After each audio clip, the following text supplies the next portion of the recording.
This is exactly right.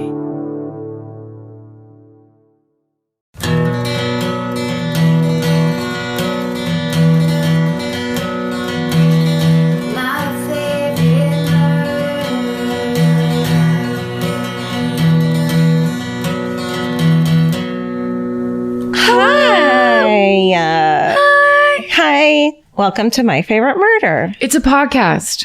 You know it. That's Karen Kilgariff. And that's Georgia Hardstark. And of course, there's Steven sitting over there on the ground. That's right. Just maintaining. That's exactly right. Oh. Hey, fucking today, Wednesday, is the fucking day that our fucking podcast network launched. We launched that, mother. Today's the day. Congratulations. Thank you. Congratulations to you. Thank you. It feels great. We've been working on it.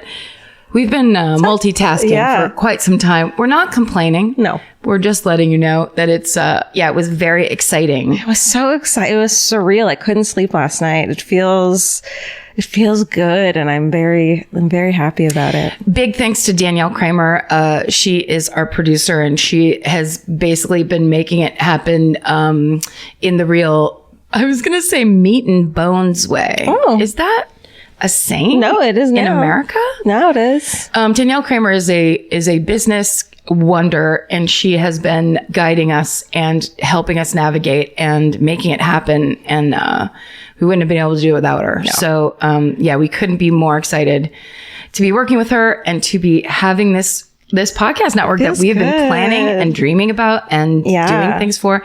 And the cool thing is, 4 shows premiered, I guess. The Fall Line, the Purrcast, of course, Do You Need a Ride, and This Podcast Will Kill You. Yes. And My Favorite Murder, of course. And of course, the old My Favorite Murder. You know. And This Podcast Will Kill You is like number 3 on the overall charts. That shot up. Those girls did great. The Fall Line's number 5. The Fall Line went right up there. Fucking top iTunes charts. Overall.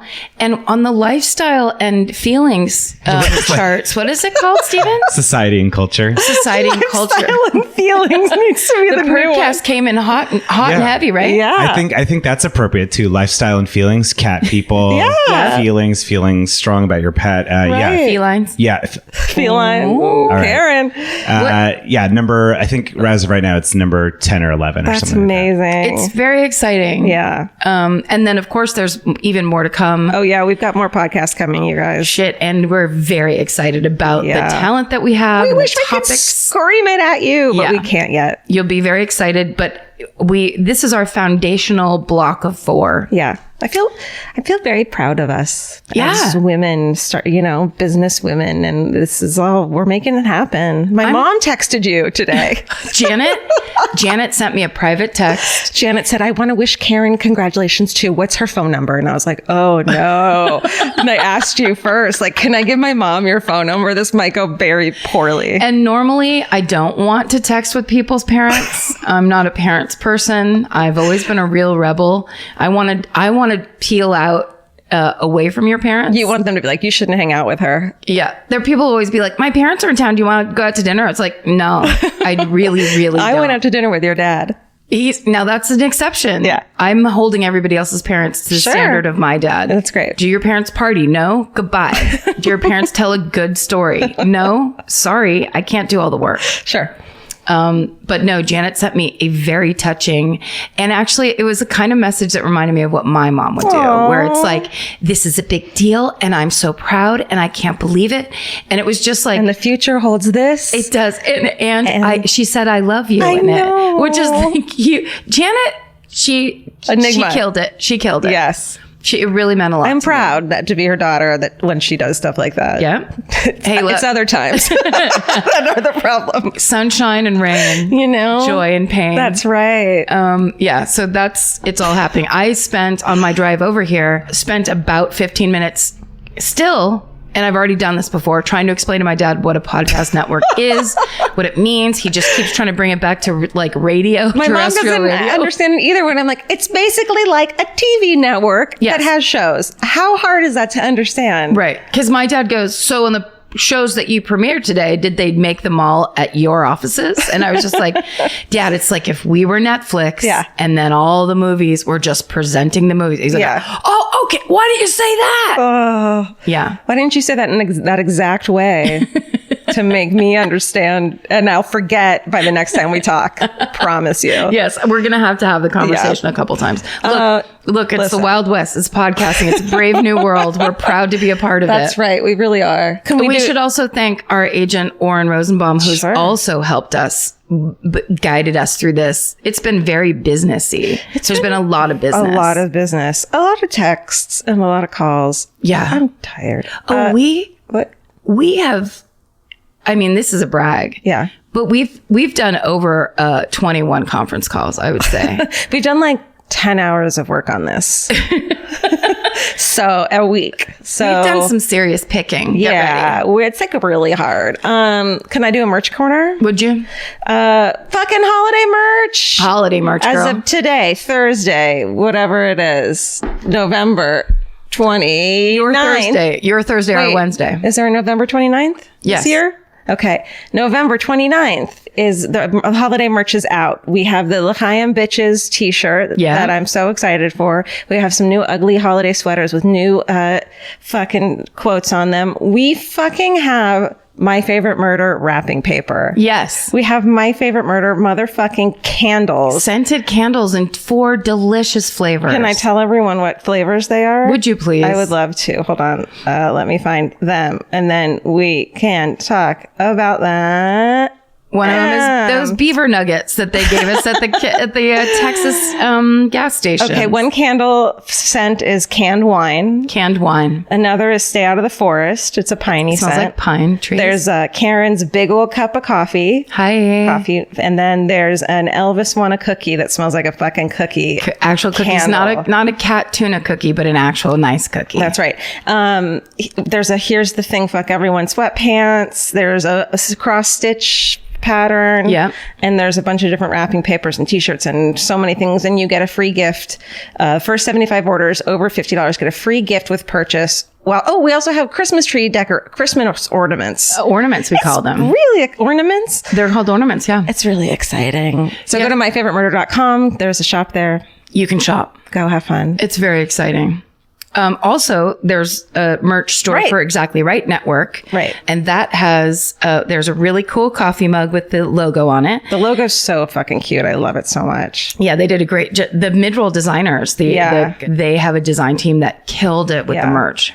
I love it. And there's a little makeup pouch. There's an enamel pin that's so popular these days. So you can go to Exactly Right Media, and that's our website. So if you want to follow, there'll be news and shit on that. There's a fucking newsletter. Yeah, you can get a newsletter. You can just check and follow along for when we post those, every new podcast that we post. Right. It's going to be change it to your homepage. Just get in there.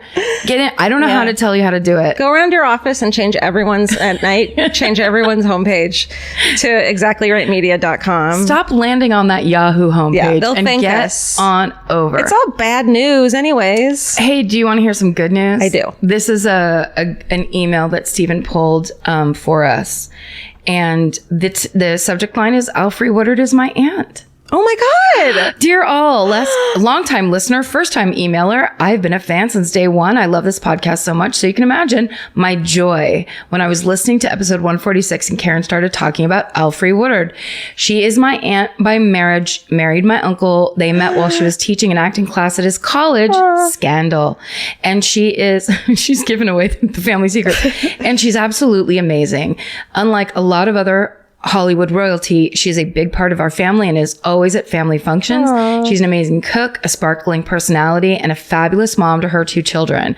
I was so thrilled to hear you two talk about her because she's an incredible actress, who I think often doesn't get the recognition she deserves. That's right.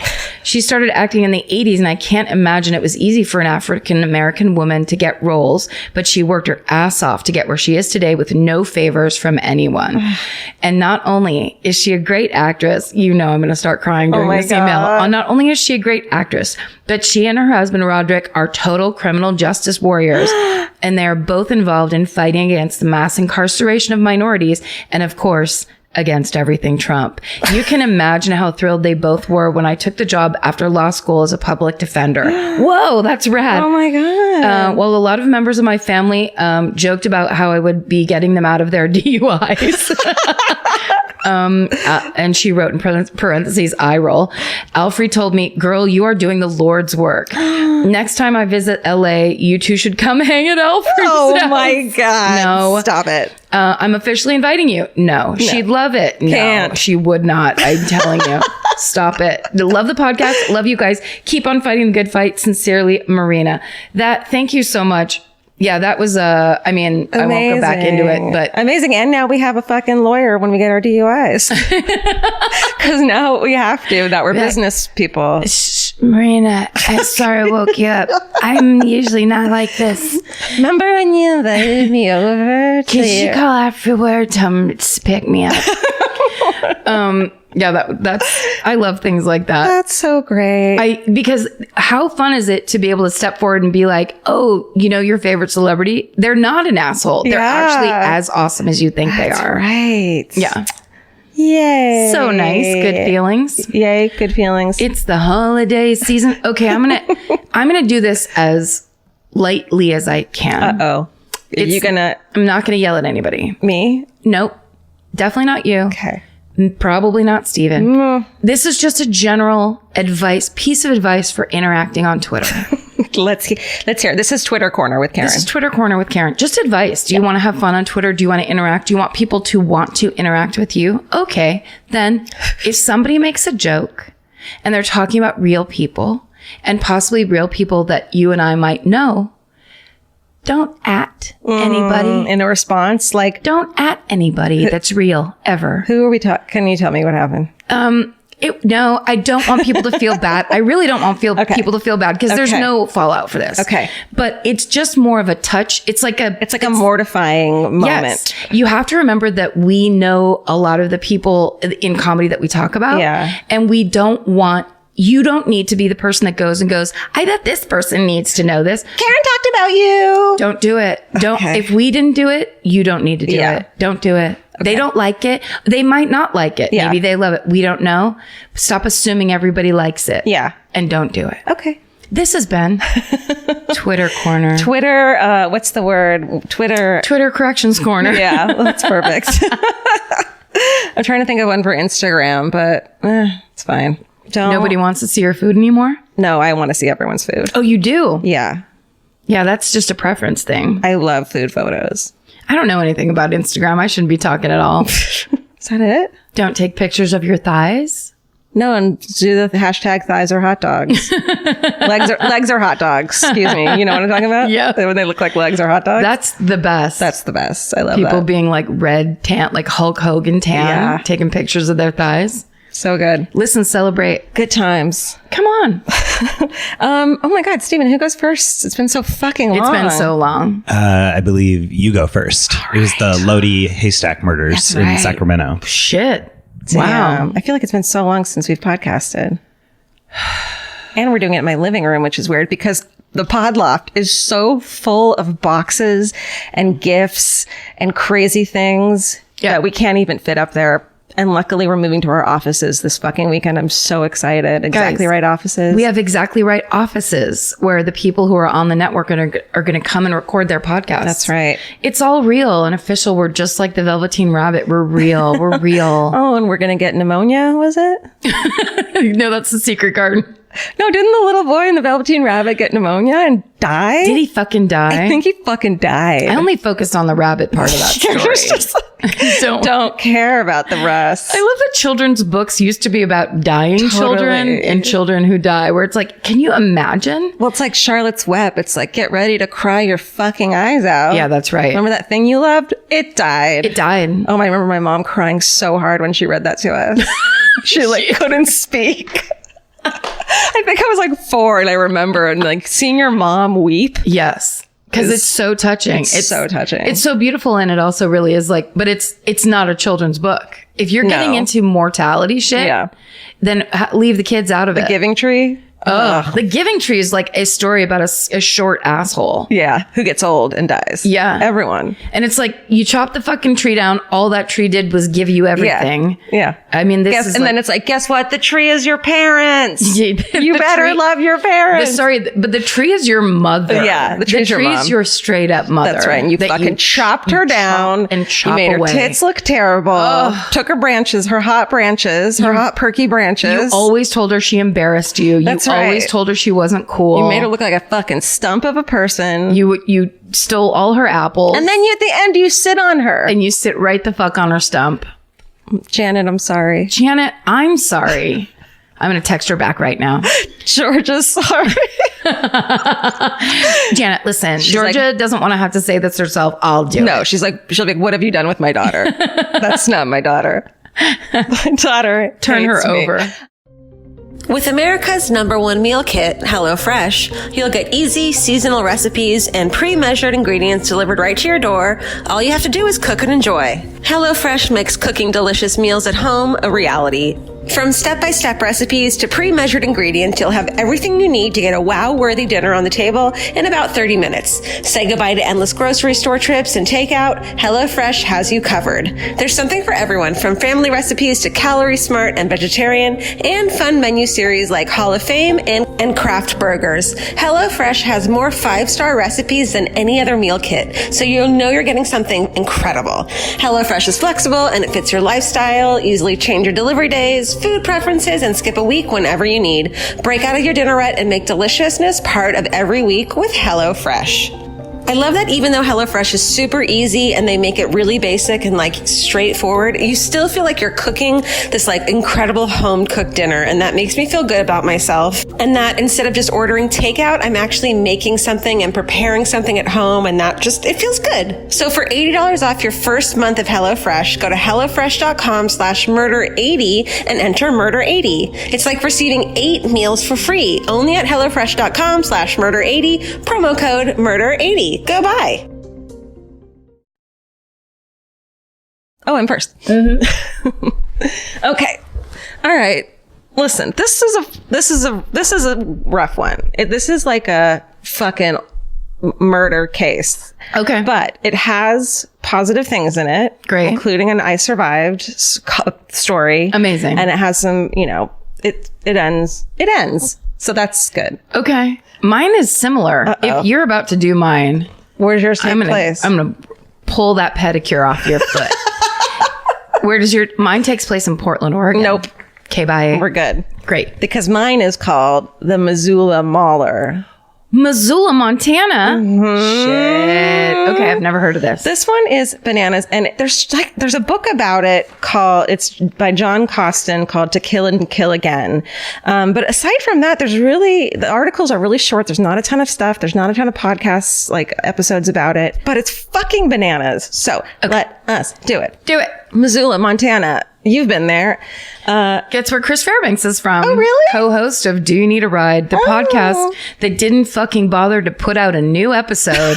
And still, I mean, sorry, but there was so much going on. Right now. I planned it so poorly. And Chris was like, you want to record a new episode? And I was just like, I can't. Please don't make me. And then we premiered anyway. And I was like, oh, I didn't really think that through. I should have said yes and like stayed up late. Oh, well. But anyway, I will say this. You are enough, Karen. Never. But new episodes are coming. Okay. And we're going to start booking, we're going to start getting back into our old booking routine. Yeah. And Steven is our sound guy. That's Steven's right. in the car with us. In the car. I'm not. I get car sick. Yeah. And I'm not part of the podcast. You were on it once. I was on it once. Yeah. You can take Elvis with you if you want. He loves car rides. He loves car rides. Cats. Okay. Missoula, Montana, where Chris Fairbanks is from. Mm-hmm. Well, in the 1970s, it's the kind of fucking place we always hear about where people leave their doors unlocked. Women feel comfortable walking home alone at night. It's, this is their story of when that fucking stops, which every town has either in the 70s or 80s, maybe the 90s if they're lucky. And that they felt that way until the 1970s. So first, on February 5th, 1974, a 5-year-old girl named Siobhan McGinnis disappeared just a few blocks walk from her home. Mm-hmm. And it was one of those things where she left at night. She left her friend's house. She's 5 years old. 5. Her friend walks her halfway there and says, okay, go the rest of the way by yourself, which was totally fine. 5 years old. Yeah, that's too young. It's so sad, but it's like how things were back then. It was absolutely how things were. How things were when I grew up, too. I was fucking always alone. Yeah. And she disappears and is shortly later found stabbed and sexually assaulted nearby. And that isn't part of this Missoula Mahler. He's later exonerated through DNA, but it's just kind of, it has to be mentioned as what happened in Missoula to change it. Yeah. So her murder is still unsolved. And then what follows her murder is 12 years of seemingly random murders and a series of home intrusions and attempted rapes that terrifies the residents of Missoula and changes the small town way of life forever. Wow. And that's where the Missoula Mahler comes in. Okay. So the first confirmed murder known to have been committed by the Missoula Mahler happened on April 11th, 1974. It's just like a little after 2 months before little Siobhan had been murdered. So 2 months later, the town is still fucking reeling. They still don't know who did it. Donna Pounds, she's a homemaker. She gets home from an outing around 1:30 in the afternoon, and her husband was at work. Her teenage daughter's at school. Her teenage son had joined the army, so she expected to come home to an empty fucking house. But once she's in the door, she's surprised by an intruder. The intruder had gone into the parents' bedroom and taken the gun. I don't know what kind of gun.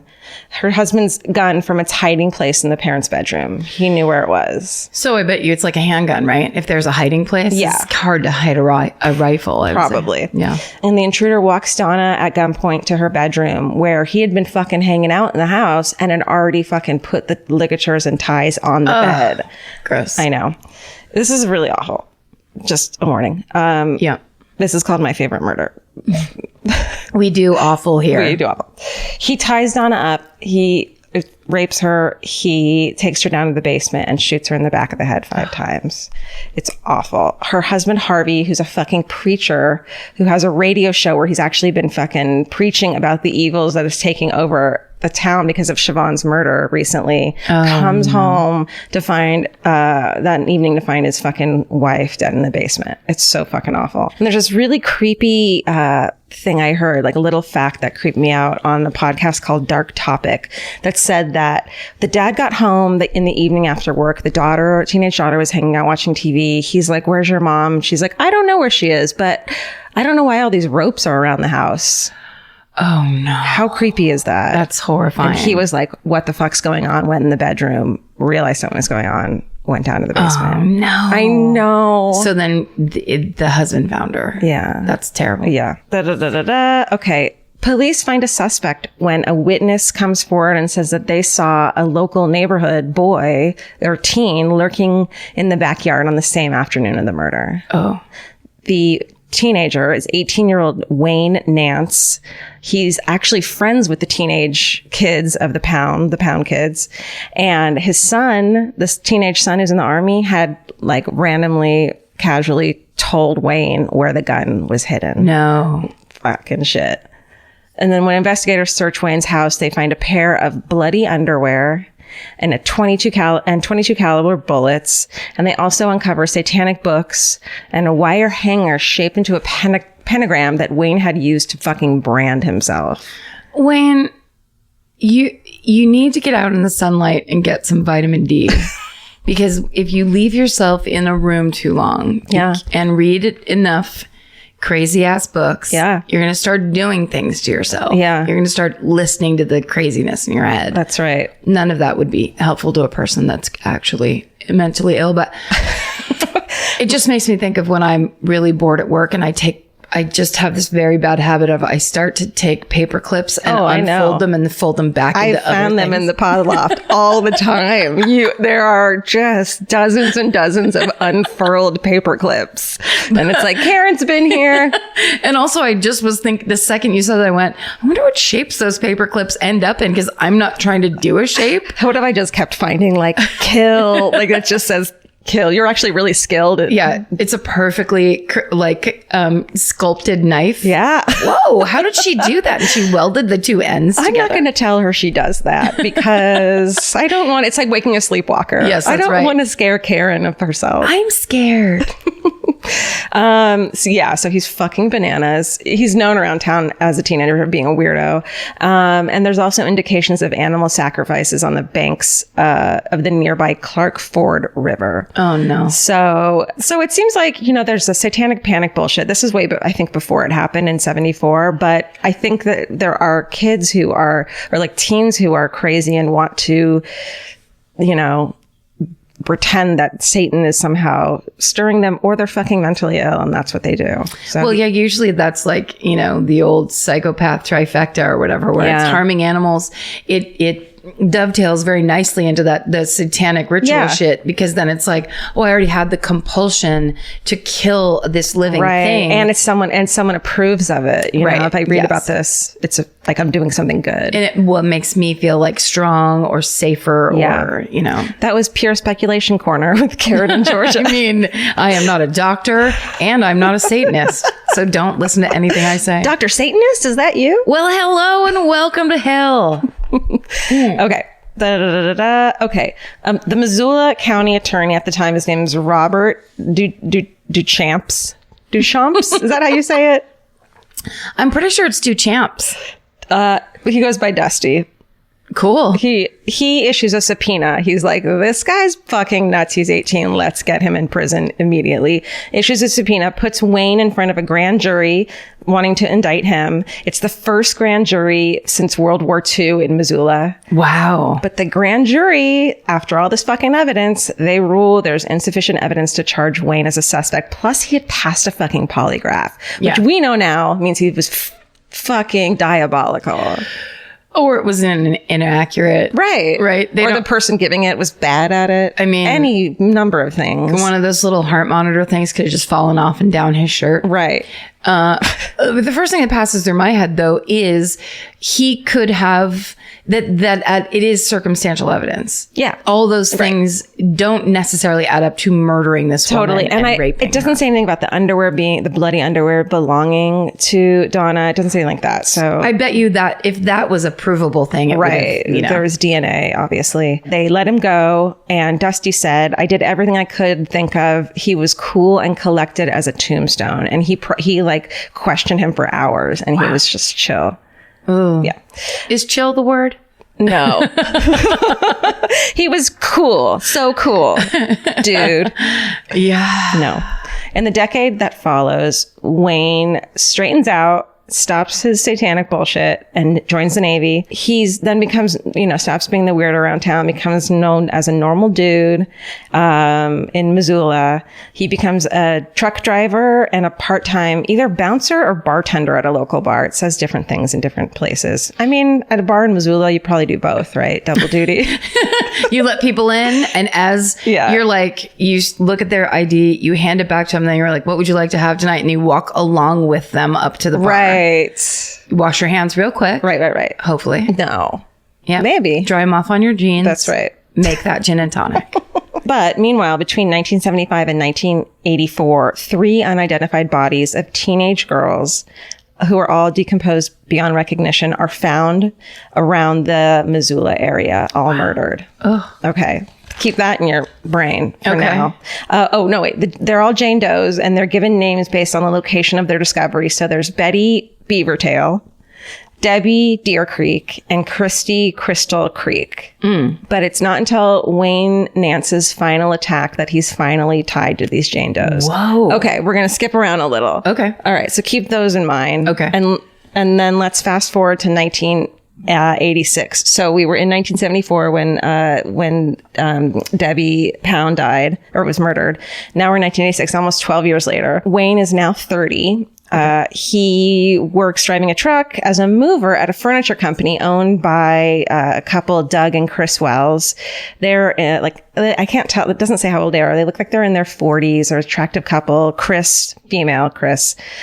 She kind of looks like an American Princess Diana kind of a thing. Like, wow. Pretty. They look all American, normal fucking people. Can I sidebar one thing? Always. My sister forces me to watch the TV she likes when I go visit her. So I was home for Thanksgiving, and I find myself watching Meghan Markle and American Princess. Oh my God. And crying. You were crying. Because there's all, they talk so much about the way Princess Diana raised those boys and how hands-on she was with them and how different she wanted their lives to be from most royalty. And then and then being like, and marrying her is all of those things that she wants. That Harry is now this embodiment of the beauty of his mother and her humanitarian efforts. And did they talk about when he dressed up as a Nazi for Halloween one year? Mention it. Great. But no, it was all about, because what's funny is when I watched that, I watched them get married. Please don't tell any of my Irish relatives because they're very against British culture, especially the royalty. They've colonized Ireland and killed many of us. But look, listen, Meghan, when I watched that wedding, it was so beautiful. And the fact that there was this very strong African American cultural aspect to it was so fucking cool and so modern. And it just felt like this special was all about, there was all these talking head people, American and British, who were just kind of like, this is the wave of the future. And this is the royal family updating themselves and being like, we're not like this dusty old group of inbred weirdos. We're of the world, and these boys are bringing us to the future. Love it. Anyhow, now I love Bravo television. I gotta try that sometime. I'm really sorry. That was an inappropriate sidebar on top of everything else. It's okay. Okay. That's what this podcast is called. So it turns out it's called I Challenge You to Get Back Into This Terrible Subject. Well, let me get back into it. So Wayne, he's working as a mover at this furniture company where Chris with a K, she works. He works, whatever. Turns out he had been secretly stalking her for several months. Okay. On the night of September 4th, 1986, Wayne shows up at the Wells house. What's up? Chit-chatty on the fucking lawn, and asks Doug if he could borrow a flashlight. Doug's like, great, come on into the fucking garage. They get in the garage and Wayne hits Doug over the head with a block of wood. Doug begins bleeding from a deep scalp wound, but he still tries to fight Wayne off. Wayne picks up a lead pipe and beats Doug until he's unconscious. This ends well, don't worry. Just a warning. I shouldn't have told you that. Okay. He pulls out, then Wayne pulls out a revolver and grabs Chris, the wife, and forces her to the second floor bedroom where he ties her to the bed. Once she's secure, Wayne goes back downstairs and drags the unconscious Doug into the fucking basement. He ties him up to a post with clothesline. And then meanwhile, Doug begins to fucking wake up and Wayne beats him more. Then he takes out a fucking oak handle kitchen knife and stabs Doug in the fucking chest, puncturing one of his fucking lungs. Oh God. Wayne then leaves him down there in the basement, goes back upstairs where Chris is tied up. Okay. Despite his injuries, Doug fucking breaks free of his bindings. No. Then, even with a fucking head wound and a pierced lung, he fucking pulls himself over to his workbench where earlier that fucking day, he had placed an antique lever action Savage rifle. Good job. Earlier that day. Grabs the rifle, puts a single bullet into it. He's in a hurry. He in his mind is like, okay, if I just run into the bedroom and confront Wayne, he's going to use Chris as a shield. Yeah. So instead he knocks on the fucking wall with the rifle. Ooh. Wayne comes to go downstairs and see what the hell's going on.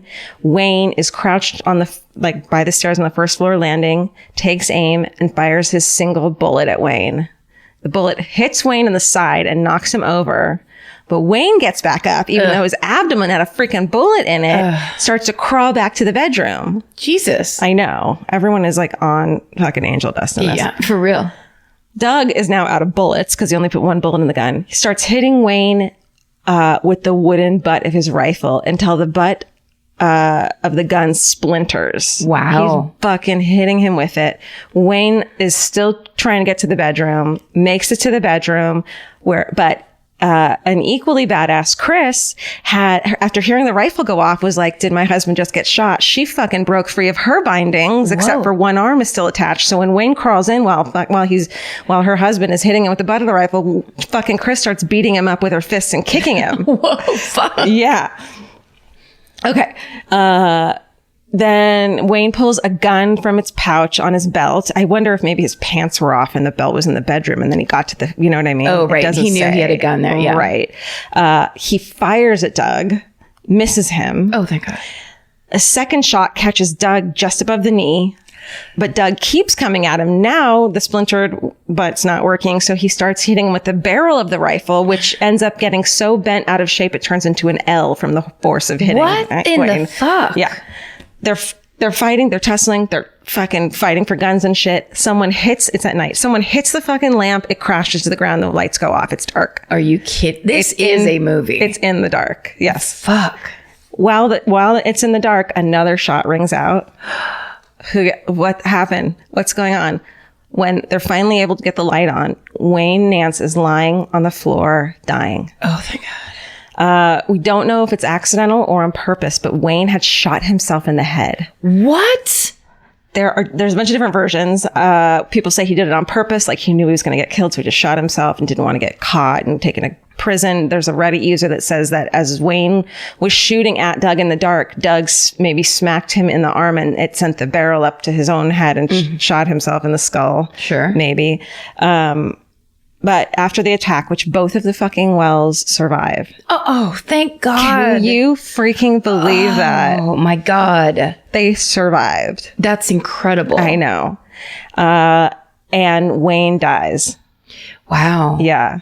So now, after the attack, the officers get a search warrant for Wayne's house, and they turn up items there which link him to at least 3 murders and other cold cases and break-ins in the fucking area. Shit. All right. So remember those Jane Does.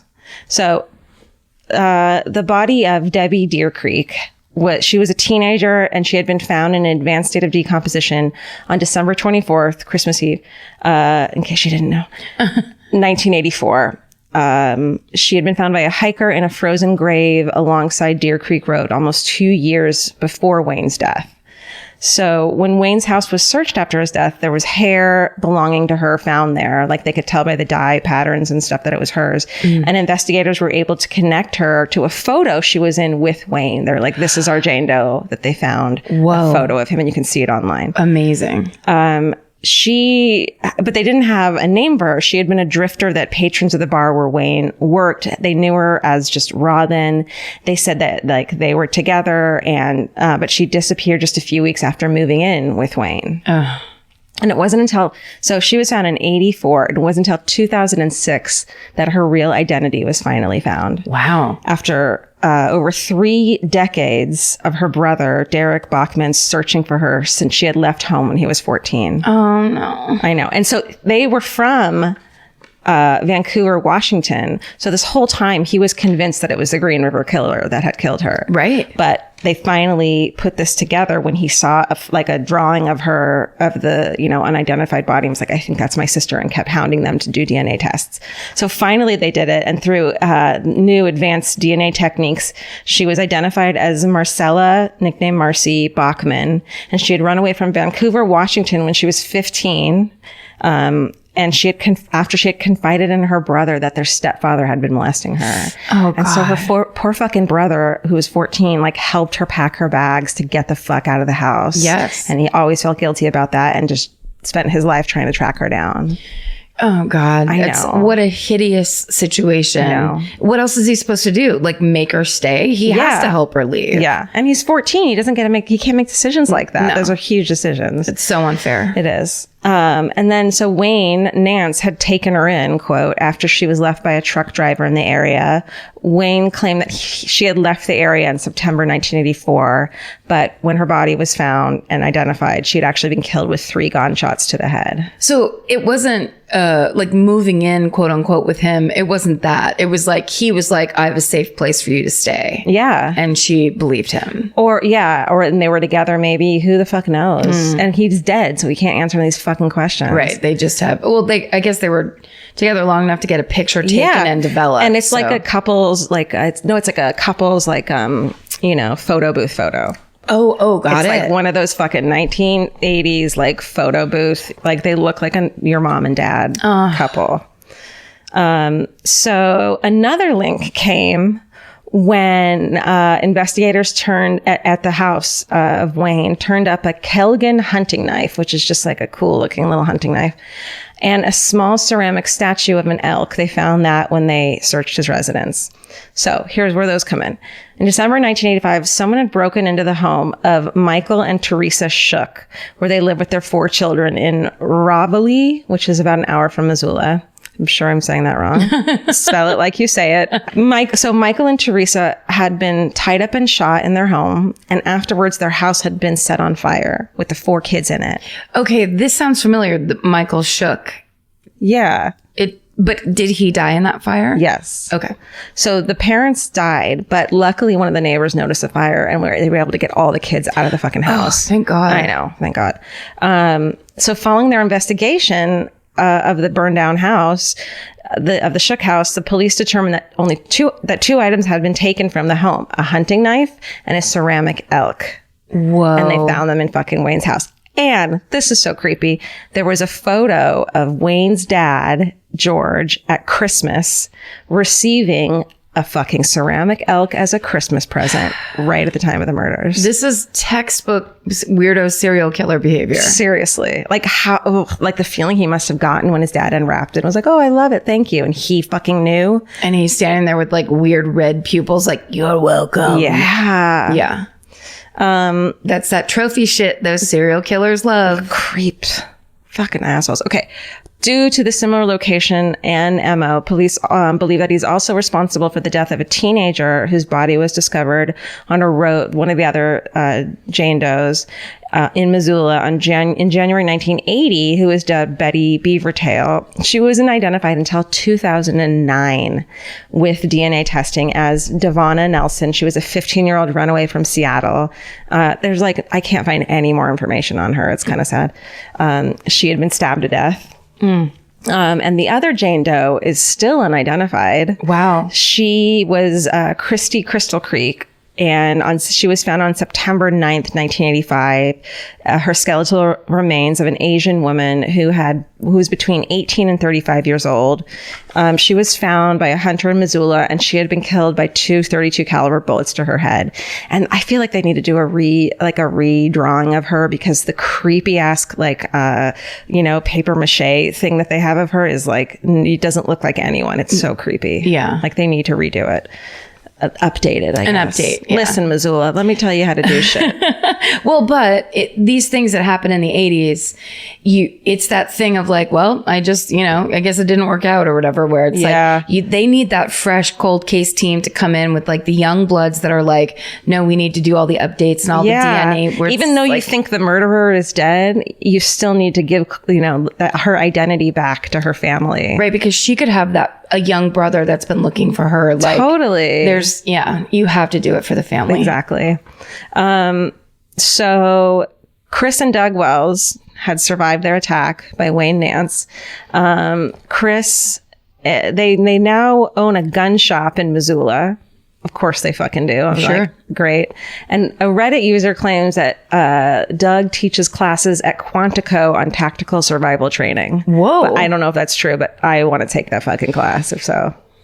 But he would have a long commute if Quantico is in Virginia. They fucking helicopter him in. They're like, whatever you need, Mr. Wells. They black ops that guy in. They rappel up his gun shop. They're so polite to him because they just don't know he is capable of anything. They're like, we heard what you did in that house. Yeah. We heard the 17 levels of survival, and you're James Bond. That's amazing. And Wayne Nance is one of the only serial killers who was murdered by his own victims. That's amazing. Yeah. Fucking Chris and Doug Wells. And that's the story of the fucking Missoula Mauler. The Missoula Mauler. Who knew? Never heard a word of it. Chris Fairbanks hasn't mentioned a word. That probably doesn't know anything about it. That's so crazy. I was just layer. I didn't know how to write that story, because it's do I open with him dying, but then how do I tell these other? It was just a really hard. I think you did great. Okay, thank you. Well, and also because Montana is so country. Yeah, and it's so it's frontier people. Yeah. It's people who have guns, have trucks. They're out in the country. That's their lifestyle. Yeah, so it's they're all kind of They have a level of badassness that we city folks don't fucking have. That's right. They're used to dealing with the elements and dealing with nature and wildlife and stuff like that. Yeah. So it's kind of amazing. That's great. Okay, so mine also has an exciting survival aspect to it. Fun. And I got this story. I watched a show called Shattered, which is on the ID channel.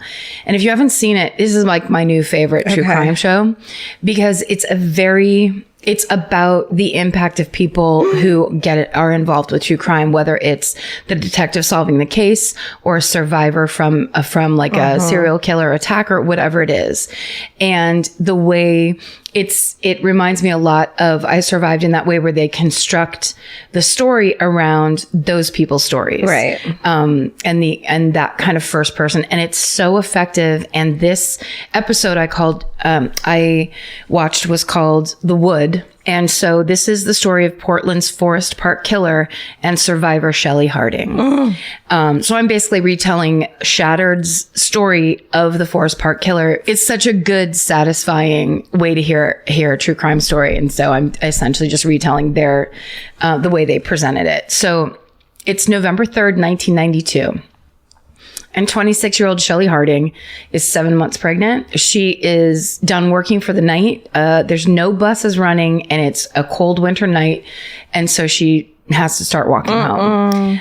She's pregnant? 7 months pregnant. No, too many months to be walking. I know. So she starts walking through a parking lot, and this car pulls over, and the driver asks her if she needs a ride home. And she sees there's 2 car seats in the back seat, and the guy seems like this nerdy, harmless dude. And her feet hurt really bad, and it's been a long day, and she's 7 months pregnant. After 5 blocks, his demeanor suddenly changes. He's no longer the person that offered her the ride.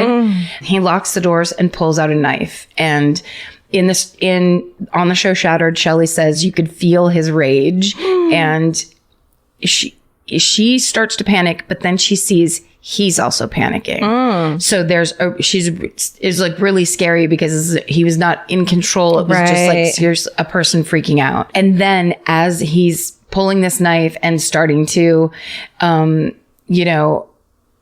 attack her, he rear ends another car. So 2 guys get out of the car he hits, and Shelley's like, oh my God, thank God I'm going to be rescued. And then the guy who pulled the knife on her, the driver, speeds away and leaves the scene of the crime and ends up driving her into the woods. Oh my God, no. Yeah. So she realizes he's going to kill her. Her baby is never going to get born. So she starts touching everything she can in the car. And then she's acting like she likes him, and she's trying to just basically keep him from killing her. He puts a seatbelt around her neck. He strangles her, and he rapes her multiple times. Oh my God. When the assaults are all over, he begins to cry. Which, how fucking unnerving is that? Dude. So she comforts him. She says it's okay. And that if he just lets her go, she's not going to tell anybody. Just take her back to that parking lot. Yeah. And he does it. And she gets out of the car and she fucking gets away. Oh my God. So she gets taken to the hospital and calls the police, and Detective Dave Schlegel meets her at the hospital, and he is so impressed that she survived this fucking attack, and he knows she's really strong, and there's something like in her. So together they decide they're going to try to catch this guy. Fuck. And yeah. And of course Dave Schlegel is on the show, and he's now retired, and he's got like the handlebar mustache and the transition lenses, and he's so soft spoken, and he's one of the good guys. Yeah. You can just tell. So luckily, those 2 guys that got rear-ended wrote down the license plate as the rapist drove away. Oh my God. So they called it into the cops. So the police investigate the car, and they find all of Shelley's fingerprints inside it. Yeah. And so they arrest Todd Allen Reed for the rape and kidnapping of Shelley Harding. Holy shit. Okay. So Todd Allen Reed was born in Portland on May 22nd, 1967, 9 days after his parents, Ronnie and Alfred, were married. When he's 4, his parents get divorced. His mom remarries a man named Robert Reed. Todd and his little brother are adopted by Robert Reed, who later says that Todd was a little standoffish and maybe uncomfortable having a father figure around after not having one for a while. Although he is a fully grown adult talking about a 4-year-old being standoffish. Right. So maybe he's the fucking creep. Maybe there's a reason a 4-year-old would want to be standoffish. Right. We don't know who's to say. Yeah. 1979, Todd's mom and Reed get a divorce. 2 years later, in 1981, at the age of 14, Todd has his first run-in with the authorities. He's arrested for theft, and he's sent to a residential program for at-risk youth. And while he's there, he takes his GED, begins college-level courses in accounting and horticulture. At 14? Yes. Holy shit. So people, let's see, it's 81, 84, he's 19. So yeah, basically he did all that. People say he's like a sensitive guy, and he, like going through that program, he becomes gainfully employed, and he begins writing poetry. Oh, great. So I'm sure it was beautiful. Yeah, he truly contains multitudes. So in 1986, Reed is 19. Okay. He meets a 15-year-old girl named Gail Bennett. Neither of them have any money or an apartment, but they decide they're going to live together. Great. So they stay at other people's homes, or they just set up tents in people's fields. Ugh. To eat, they burglarize homes and steal food and wine. So they sound irritating at the very least. Hey, do you mind if I just like throw up this tent in your backyard? No, we love this life, man. When you're gone, I'm going to probably eat all your crackers. I'll leave you a poem in payment. That's art. It's priceless. It's priceless. In 1987, Todd gets caught breaking and entering. He's arrested. He serves a short stint in the big house. Not long enough, though. So I have a speech impediment this episode. Okay. This is like a very special Easter egg that I'm planting. Yeah. In 1988, the same judge who sentenced him for breaking and entering performs the wedding ceremony between he and Gail. They wanted to prove to him that they were going to make it. That's, unnecessary. Not a reason to get married. Yes. Unnecessary, not a reason to get married. Wait until you meet the person that you just love with all your heart, and not somebody who will prove you right in an argument with a judge. You're right. Let's use marriage for its actual use. Which is for the Lord. To prove to the girls from your high school that you can get that good D. Todd and Gail have 2 children. That's right, Kelly. I fucking showed you. You said I was fat. Look at me now. Todd and Gail have 2 children, and Todd gets 2 night jobs, one at the Sizzler and one at Safeway. Okay. Safeway is an infamous grocery store chain here on the West Coast, and I think a bit in the central. It started there. Maybe the Mid-Atlantic. Whatever. Region of the United States. We're not here for fucking big grocery, to promote big grocery stores. But if you're going to promote big grocery, please shop at Safeway. In his spare time, it doesn't sound like a grocery store at all. No. It's like an emergency clinic. In his spare time, Todd reads the poems he's written at the local cafe. Gail says of these poems that they were full of longing and not pretty flowers and butterflies. Okay. Gail, stop defending his shit poetry. Yeah. This is the 90s now, so it's like fucking art house, like coffee house. We're late 80s. Okay, so he's like on the forefront of the fucking boring ass open mic cafe bullshit. He's slamming poems. Oh, that's right. He's slamming these poems. That's right. Which basically means you say it like this. Gesture, gesture, gesture. Long leather coat. It seems on the outside he's getting his life together, but in truth, Todd spent his days calling phone sex lines because it's the late 80s. Fuck yeah, it is. And he's a hack. And watching porn and hiding it and his phone bills from his young wife, Gail. Great. He showed that judge. I can watch more porn than you can, Judge. Yeah. While I'm sleeping in a field. In 1989, about a year after their wedding, Todd is arrested for rape. and the rape and kidnapping of Shelley Harding. He pleads no contest. He fucking serves 3 years. Wait, this is our pregnant friend? We've now caught up to the attack of Shelley Harding. He gets caught. Yay. He gets caught. Awesome. He gets arrested. He gets thrown in jail. He serves 3 years. 3 fucking years. Fuck, for man. the attempted rape. The attempted murder and rape of this woman. I mean, the laws should go. I feel like they're back then they're guilty for all the murders and rapes that happened after because there was such shitty sentencing. Yeah, you know. Yes. Well, like when they get out after having their time reduced, and then they go on to do multiple murders and attacks and rapes. Yeah, exactly. It's a disgrace. Okay, so this is right when taking DNA becomes the standard. It's like at the very beginning. When he gets out, they take his DNA. So in 1997, Gail divorces Todd, rightfully so. Mm-hmm. He has to pay child support. He's granted visits every other weekend. Oh, you're actually a convicted rapist and attempted murderer. Right. Okay, then you only get every other weekend with your children. My dad, who's a good guy, got that. Can you not? Shit. Could you please?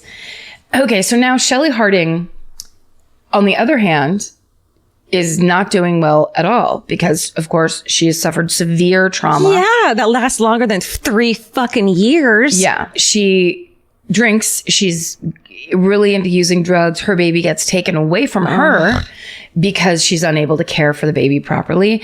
And on the show, it's heartbreaking. Shelley says, and she on the show looks like any mom. Yeah. She's got like a cute blouse on and a little brown bob, and she looks completely like anyone you'd see at a Safeway.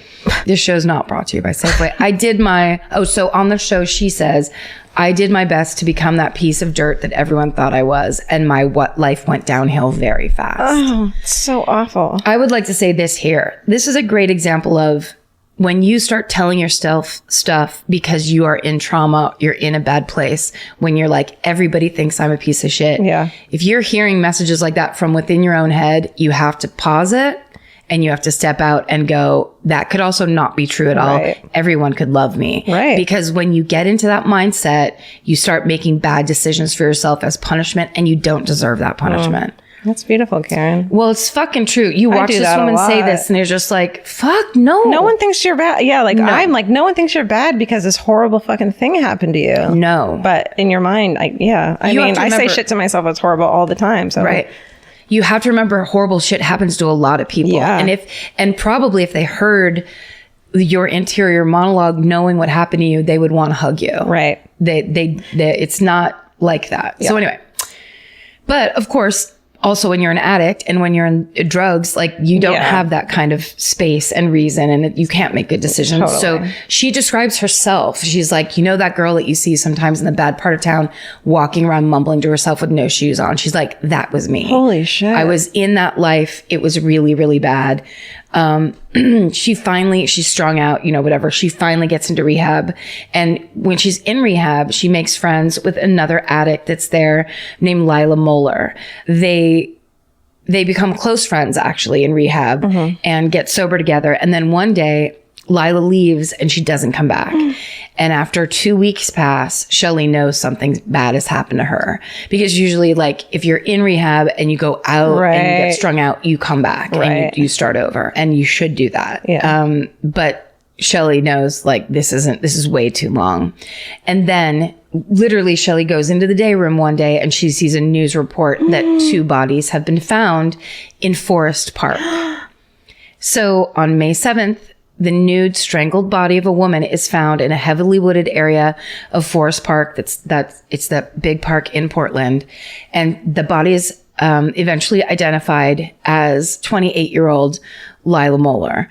So the next day, the body of 26-year-old Stephanie Russell is found close to where Lila's body is found. And it's in the same level of state of decomposition. And then on June 2nd, the body of Alexandria Nicole Eisen is found in the same area, also nude, also strangled. So all 3 of them, same MO. And Alexandria was only 17. All 3 of these women had been sex workers on West Burnside Street, and they all looked relatively similar to each other.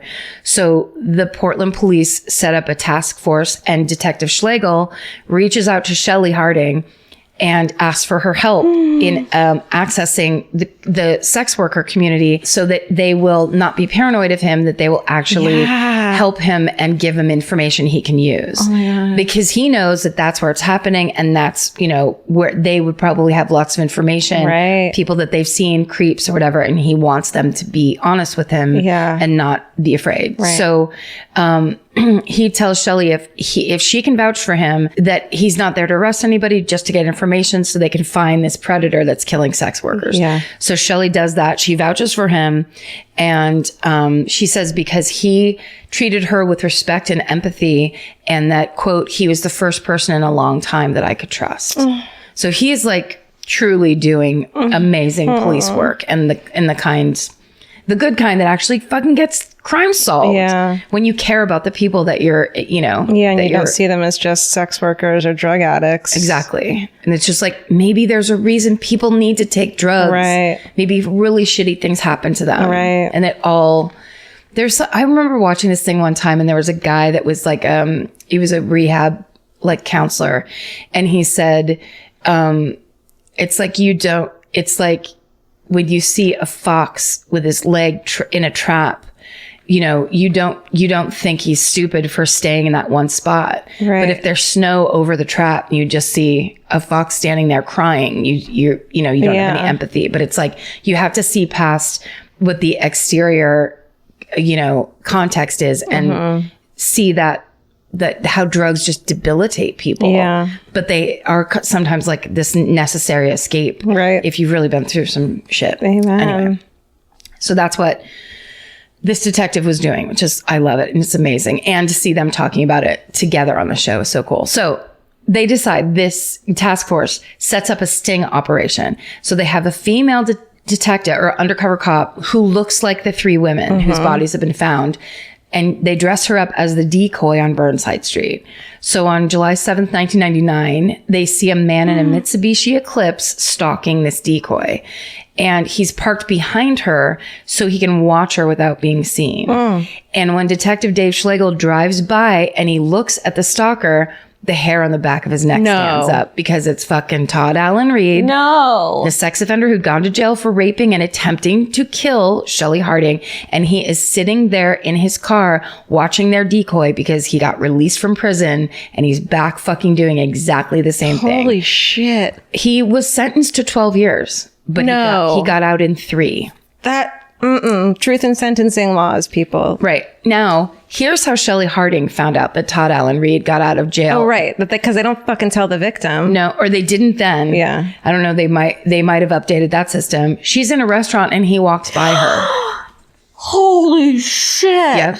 So she says in the show, she tells the story, and she said she thought she was hallucinating. That is unacceptable. It's inhumane. It's the worst fucking thing. So he walks by her and he's really there. She jumps up from her table and follows him out of the restaurant yelling, hey, you tried to kill me. Hey. And she's screaming. He didn't turn his head. He never acknowledged that she was behind him. He just got into his car as if nothing was happening. And she said by the time they got outside, she was screaming. Yeah. And he just got into his car and drove away as if nothing ever happened. She is a badass. She's fucking cool. So Dave Schlegel realizes this is, as he drives by, it's the fucking convicted sex offender that he put in jail, right? Who's now stalking the decoy. They pull Reed over to question him. In his car, they find a novel called The Killing Gift, which is about a woman who kills 16 men without touching them. They also find yellow strapping material in the car, which is like that. It's basically seatbelt material. But of course, it's not enough to arrest him. So instead, they question him, they let him go, and then he becomes the prime suspect in the Forest Park killings. And the police begin surveilling him 24 hours a day for the next 11 days, waiting for the DNA tests to come back. Oh, shit.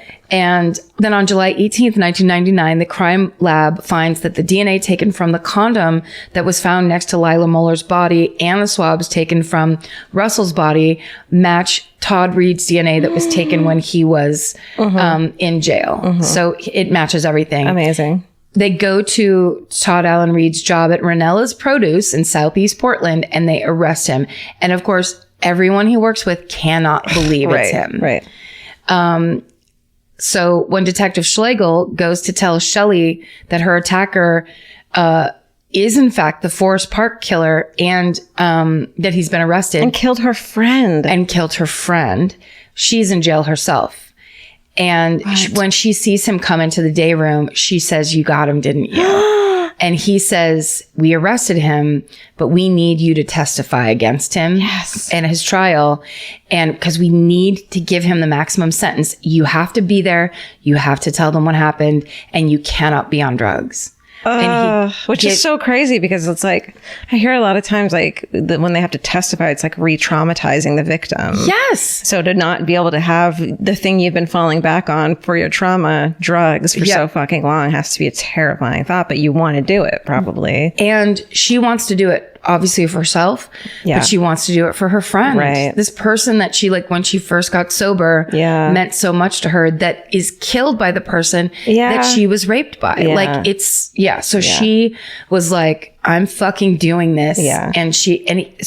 Detective Schlegel had given her a business card. She tried to get clean so many times. She didn't think she could do it, but she wanted so badly to fight for her friend. And because she knew what her friend went through before she died. And that's what she kept in mind. So she does it. And she gets sober. And in February 2001, Todd Reed pleads guilty to all 3 slayings. He's sentenced to life in prison without parole. And at the sentencing, Shelley goes and reads a statement, tells her whole horrible ordeal, and then she puts the letter down. She looks Todd Allen Reed in the eye and she says, "But through it all, I take great satisfaction knowing that you're going to burn in hell."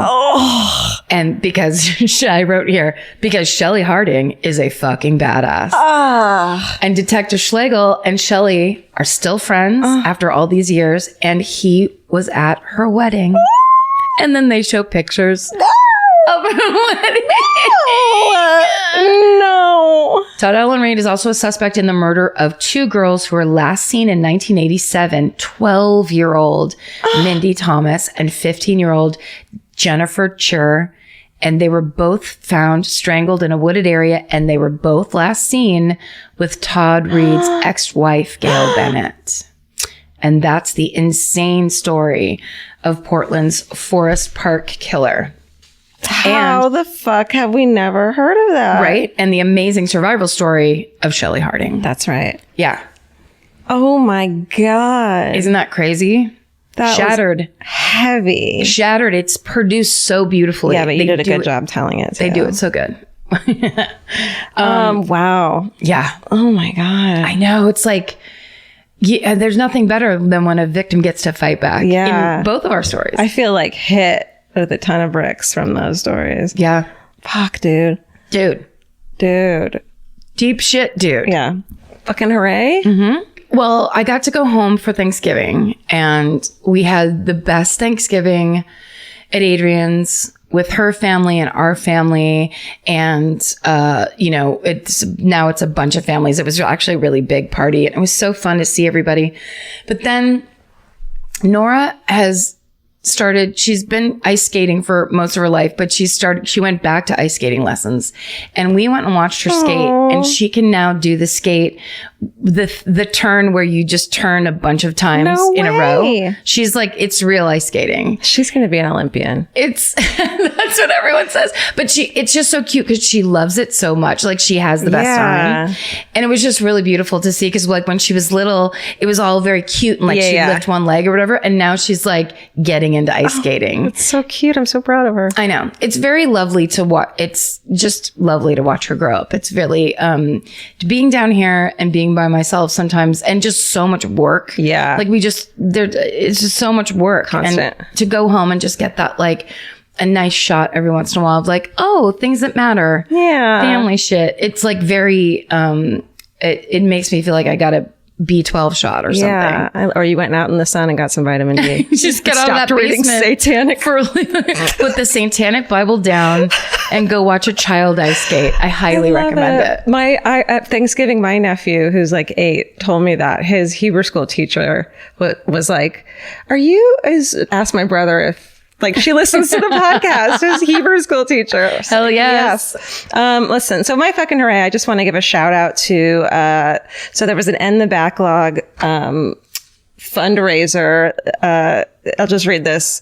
Hey, y'all. Proud fighting ghost baby here. Yes. The day after the Austin show, some wonderful Austin murderinos hosted a Stab 'em in the Backlog fundraiser with MFM trivia and hometown open mic. We had some amazing raffle prizes like a $200 tattoo, an hour tarot card reading, gift cards to places all around Austin, and MFM merch from Austin Murderinos on Etsy. Nice. Overall, we raised $1,000 for End the Backlog. Wow. I'm so happy that Austin Murderinos came together to raise so much money for such an amazing organization. And I really want to thank you both for creating a community, for making this possible. Fuck yeah, you guys, you did it. Amazing. The 3 masterminds were Sarah, Shelley, and Monica, and they're already talking about having one again next year. So SSDGM Katie. So Great thanks job. for sending that. Good job, Austin. That's very cool. I want to end on a note. So a couple weeks back, we threw up a live episode out of the blue because I just couldn't. I found out 2 weeks ago out of nowhere that my longtime beloved therapist died. Yeah. Suddenly. And it's hit me really hard. I'm really sad, obviously. I'm sad that the world doesn't have her in it anymore, because she was this beautiful, wonderful person who taught me so much. She was like a big sister to me.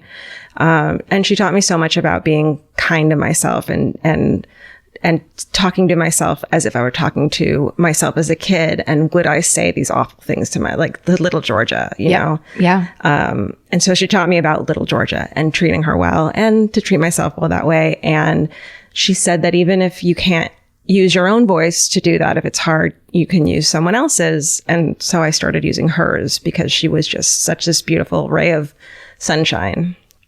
And I feel guilty that I never told her how I felt and how much she helped me. She's in the book, our book. And we had just been talking about how I could say what I could say in our acknowledgments. If I could use her last name, we were joking about it. So you did tell her? I guess I did. Yeah.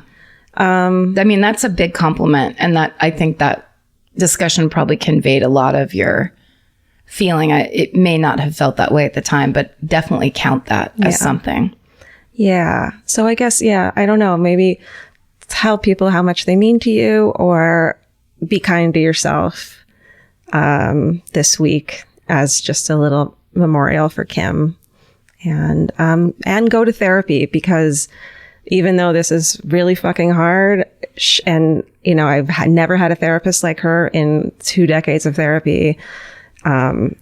She taught me that it's so important, and it's life changing when you find a good one. So I'll keep doing it. Yeah. Good. And, there might not be some final button, because it's not really a finished thing. It's a new thing that happened to you. So you're still processing it, and you're processing it without the person that helps you process it. Who has all my, like, she knows all my shit. Yeah. And it's, Yeah. So give yourself a break. Yeah.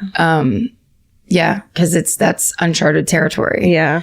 So I'm really sorry that happened. Thank you. It is really sad. I don't want to make it about me. Obviously, it's her friends and family as well. But, you know, she was an incredible woman. And the world has all the people she would have helped in the future, and that she was helping now and has helped in the past. I think it's a big, big loss. Yeah, so it is. I just wanted to acknowledge that. Yeah. She even reminded me of, what's her name from Scrooge? Is it Margot Kidder? Is that who it is? I don't think I've ever seen that movie. You've never watched Scrooge? You have to watch Scrooge. Yeah, I don't think I have. Steven, is it Margot Kidder? Karen Allen. She's the one, Claire Phillips. Raiders of the Lost Ark. Karen Allen. Yeah. She looked just like her. Wow. Same kind of age, and that. So yeah, and I watched Scrooge the other night and got real sad about it. Yeah. But yeah, be kind to your little self. And if you need someone else's voice, use Minor Karen's. Yeah. And think about it from another perspective, right, aside from your own, if you can. Yeah, just practice it. Everyone, I started doing it once a day, and then it just became natural. Okay, but yeah, thanks for letting me say that. Of course. I'm sorry. Thank you. And thanks everyone for listening and making this community huge and what it is, and letting us do these incredible things like start a podcast network and further our lives in this way. I feel so honored and blessed to have this podcast and so much more than that, and this life. Yeah, it's pretty awesome. Also, I think if a good piece of advice that I've gotten is when you are feeling lost or like you don't know what to do, or how, when you lose somebody or whatever, it's a really great thing to help other people. Yeah. So like if you're relating to what George is saying, or something's going on like that, just try to figure out if there's another person that might be feeling like you feel, and help them. Figure out a way to help them. That's like the immediate, the lifting of a burden. Yeah. You think you're going to wait around for someone else to come and lift it for you. Yeah. But actually, if you can kind of get into a proactive, like, who can I help lift that's worse off than me? Yeah. That actually is a very strengthening exercise that someone taught me a while ago. I love it. Yeah. And other than that, stay sexy. And don't get murdered. Goodbye. Elvis, want a cookie?